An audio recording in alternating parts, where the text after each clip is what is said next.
Musk ఒక party పెట్టడం అనేది అక్కడ అమెరికాలో కానీ ప్రపంచవ్యాప్తంగా ఒక హాస్యానికి మారుగా ఉంది.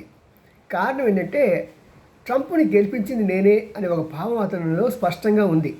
మేబీ. కానీ ఇప్పుడు ట్రంప్‌కి, ఎలాన్ మస్క్‌కి వ్యాపార విషయంలో వచ్చిన విభేదాలు బట్టి ఎలాగైనా సరే నేను ట్రంప్‌ని ఓడించాలి, నా సత్తా చూపించాలి అనుకున్నాడు. ట్రంప్ పెద్ద మాయగాడు, ఈయన మాయగాడే, ఇద్దరు కూడా. మరి ఇద్దరు మాయగాళ్ళు ఒకరినొకరు మోసపుచ్చుకోవడంలో కొద్దిగా పై చేయండి ట్రంప్కి.